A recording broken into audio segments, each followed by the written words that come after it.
किसी भी physical quantity को हम नंबर ही नहीं यूनिट के साथ रिप्रेजेंट किया जाता है। आखिर ये यूनिट आई कहां से और होती क्या है, इसी कहानी को आज हम इस चैप्टर में समझेंगे। तो कोई भी फिजिकल क्वांटिटी दो चीजों से मिलकर बनी होती है, एक होता है यूनिट, दूसरा होता है नंबर। जैसे हमें 5 kg राइस खरीदना है तो 5 kg में 5 क्या हो गया, ये हो गया उसका नंबर, और kg क्या हो गया, यूनिट। तो कोई भी फिजिकल क्वांटिटी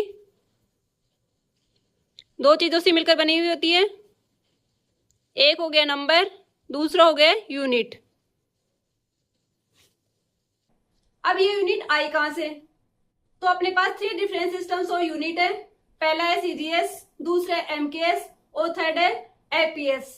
सीजीएस में हम लेंथ को सेंटीमीटर में, मास को ग्राम में और टाइम को हम सेकंड में मेजर करते हैं। दूसरी एमकेएस पद्धति, इसमें लेंथ को हम मीटर में,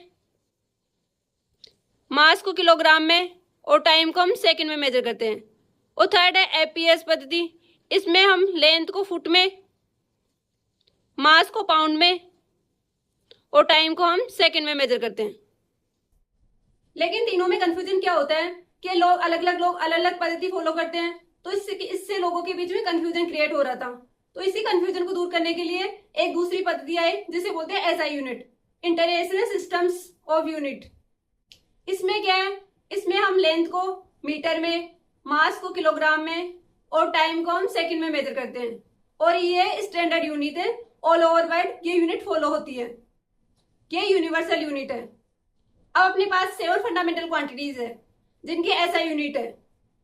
तो कौन कौन सी 7 फंडामेंटल क्वांटिटीज है वो देखते हैं और उनकी ऐसा यूनिट क्या है। 7 फंडामेंटल क्वांटिटीज है जिनके लिए ऐसा यूनिट है। फर्स्ट है मास, दूसरी है लेंथ, थर्ड है टाइम, फोर्थ है टेम्परेचर, फिफ्थ है इलेक्ट्रिक करंट और सिक्स है लुमिनियस इंटेंसिटी और सेवंथ है पदार्थ की मात्रा, अमाउंट ऑफ सब्सटेंस। और इनका ऐसा यूनिट क्या है, मास के लिए हम किलोग्राम यूज करते हैं, लेंथ के लिए मीटर है, टाइम के लिए सेकंड, टेम्परेचर के लिए केल्विन, इलेक्ट्रिक करंट के लिए एम्पियर, लुमिनियस इंटेंसिटी के लिए candela CD, amount of substance के लिए मोल। तो ये 7 फंडामेंटल क्वांटिटी और ये इनके यूनिट। अब आप लोग सोच रहे होंगे कि मास और पदार्थ की मात्रा में क्या डिफरेंस है। तो मास नॉर्मल जो वस्तु होती है उसके लिए यूज करते हैं, और जो पदार्थ की मात्रा, अमाउंट ऑफ सब्सटेंस होता है, वो हम किसी भी मॉलिक्यूल या एटम के लिए यूज करते हैं। अब कुछ क्वांटिटी ऐसी होती है जो ना तो फंडामेंटल क्वांटिटी होती है ना ही डिराइव्ड क्वांटिटी होती है। ऐसी क्वांटिटी को बोलते हैं सप्लीमेंट्री क्वांटिटी। एसआई पद्धति में दो राशियों को सप्लीमेंट्री क्वांटिटी के रूप में वर्गीकृत किया गया है। एक है प्लेन एंगल और दूसरी है सॉलिड एंगल। प्लेन एंगल क्या होता है, जैसे ये बुक है तो इस पे जो एंगल क्रिएट होगा 2D में वो होगा प्लेन एंगल, और इसके लिए ऐसा ही मात्रा क्या है उसका, रेडियन। और दूसरी है सॉलिड एंगल, 3D में जो एंगल बनता है वो होता है सॉलिड एंगल, और उसके लिए जो ऐसा यूनिट है वो है स्टेरेडियन। अब भी लेकिन जनरली हम क्या देखते हैं, जो एंगल होता है, कोई भी एंगल होता है वो डिग्री में दिया होता है, तो डिग्री को रेडियन में कैसे कन्वर्ट करें या फिर रेडियन को डिग्री में कैसे कन्वर्ट करें, तो ये चीज देखते हैं। 22/7 रेडियन इक्वल टू होता है 180 डिग्री। 22/7 को हम पाई लिख सकते हैं, तो पाई रेडियन इक्वल टू हो गया 180 डिग्री। अब 1 डिग्री में कितना रेडियन हुआ, 1 डिग्री इक्वल टू हो गया पाई/180 रेडियन। अब जैसे हमें 60 डिग्री को रेडियन में चेंज करना है, तो 60 डिग्री में हो गया पाई/180 इंटू 60 इक्वल टू हो गया पाई/3 रेडियन। तो इस तरीके से हम डिग्री को रेडियन में चेंज कर सकते हैं। तो हमने अभी देखा कि अपने पास 7 फंडामेंटल क्वांटिटीज और 2 सप्लीमेंट्री क्वांटिटी है जिनके लिए एसआई यूनिट है। अब जो डिराइव्ड क्वांटिटी है, डिराइव्ड क्वांटिटी क्या होती है, जो 2 या 2 से अधिक फंडामेंटल क्वांटिटी से मिलकर बनी हुई होती है। तो इन डिराइव्ड क्वांटिटीज के लिए एसआई यूनिट कैसे निकालेंगे वो चीज देखते हैं। अब जैसे एरिया है, तो एरिया के लिए हमें एसआई यूनिट निकालनी हो, तो एरिया क्या होता है, लेंथ इंटू विड्थ। ये दोनों क्या है, फंडामेंटल क्वांटिटी। ऐसा यूनिट लेंथ की क्या होगी, मीटर, और विड्थ की भी क्या होगी, मीटर। तो एरिया की ऐसा यूनिट क्या होगी, मीटर स्क्वायर। ऐसे ही अगर वॉल्यूम के निकालना हो तो वॉल्यूम क्या होता है, LQ, लेंथ इंटू लेंथ।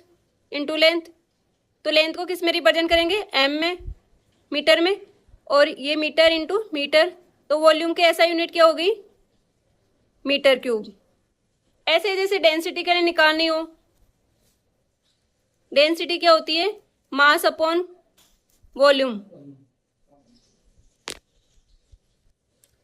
तो डेंसिटी क्या है, मास अपॉन वॉल्यूम। मास की ऐसा यूनिट क्या होती है, किलोग्राम, और वॉल्यूम की अभी हमने देखी थी मीटर क्यूब। तो डेंसिटी के लिए ऐसा यूनिट क्या होगी, किलोग्राम पर मीटर क्यूब। ऐसे ही अगर स्पीड के लिए निकालना हो, तो स्पीड क्या होती है, डिस्टेंस अपॉन टाइम। तो डिस्टेंस की ऐसा यूनिट क्या होती है, मीटर, और टाइम की क्या होती है, सेकंड। तो स्पीड की ऐसा यूनिट क्या होगी, मीटर पर सेकंड। Fifth, acceleration.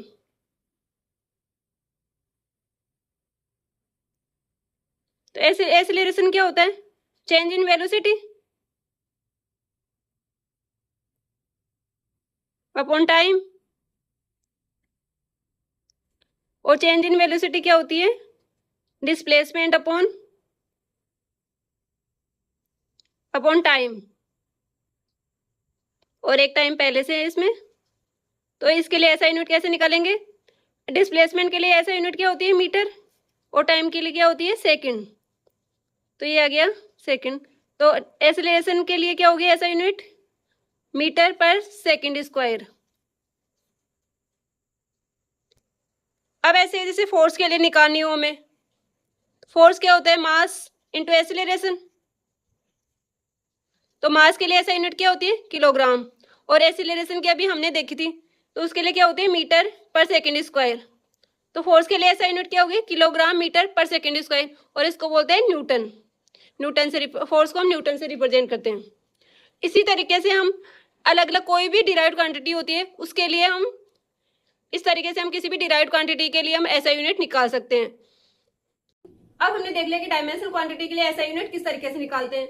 लेकिन फिजिक्स में यूनिट जानना ही काफी नहीं होता, कई बार हमें यह भी पता करना होता है कि कोई क्वांटिटी मास पे डिपेंड करती है कि नहीं, लेंथ पे डिपेंड करती है, टाइम पे। तो इसी डिपेंडेंसी को हम डायमेंशनल फॉर्मूला के थ्रू एक्सप्रेस किया जाता है। डायमेंशनल फॉर्मूला में जो capital M, capital L, capital T होता है वो कोई यूनिट नहीं होती, ये फंडामेंटल क्वांटिटीज को रिप्रेजेंट करते हैं। डायमेंशनल फॉर्मूला लिखने के लिए हम मास को कैपिटल एम से, लेंथ को कैपिटल एल से, और टाइम को हम कैपिटल टी से रिप्रेजेंट करते हैं।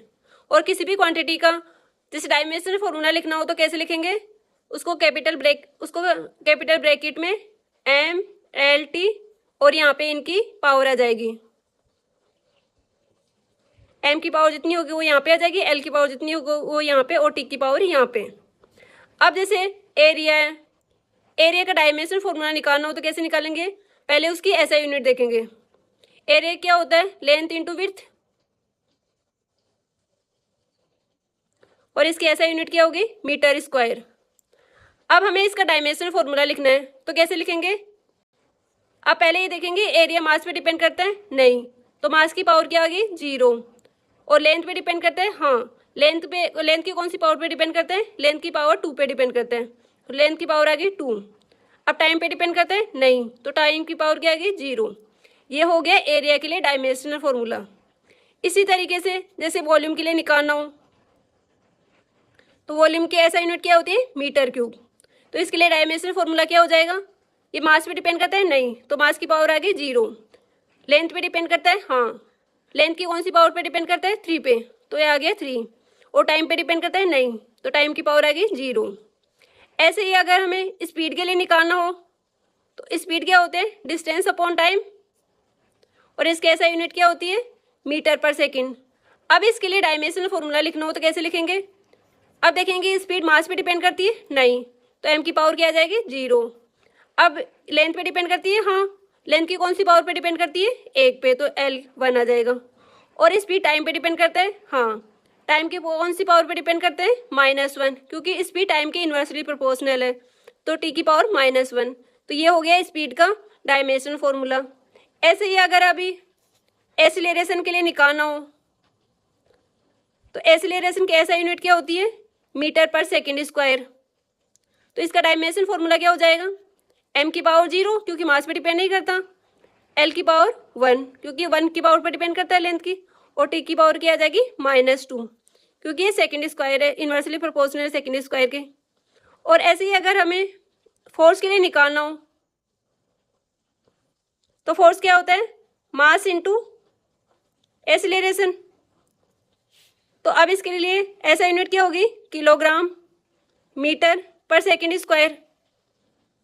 तो इसका डायमेंशनल फॉर्मूला लिखेंगे तो कैसे आएगा, मास की पावर क्या होगी 1, क्योंकि फोर्स मास पे डिपेंड करते हैं, मास की कौन सी पावर पर, 1 पावर पे, तो 1 आ गया। अब लेंथ पे डिपेंड करते हैं, हाँ लेंथ की कौन सी पावर पर, 1 पर। और टाइम पे डिपेंड करते हैं, हाँ टाइम की कौन सी पावर, -2 पे। तो ये आ गया फोर्स के लिए डायमेंशन फॉर्मूला। ऐसे ही जो भी फिजिकल क्वांटिटी होती है उन सब के लिए हम डायमेंशन फॉर्मूला निकाल सकते हैं। आज हमने देखा कि physical quantity, unit, different systems of unit, SI unit, derived quantities क्या होती है, और डिराइव्ड क्वांटिटी के लिए एसआई यूनिट कैसे निकालते हैं, और उनके लिए डायमेंशन फॉर्मूला कैसे निकालते हैं। अब आप किसी भी फिजिकल क्वांटिटी के लिए एसआई यूनिट और डायमेंशन फॉर्मूला निकाल सकते हैं। फिजिक्स में बेसिक फाउंडेशन ही सबसे इंपॉर्टेंट होता है, और यूनिट और मेजरमेंट उसका पहला स्टेप है। अगर आज का चैप्टर हेल्पफुल लगा हो तो वीडियो को लाइक कीजिए, सब्सक्राइब कीजिए। मिलते हैं नेक्स्ट चैप्टर के साथ में, तब तक keep learning and stay curious.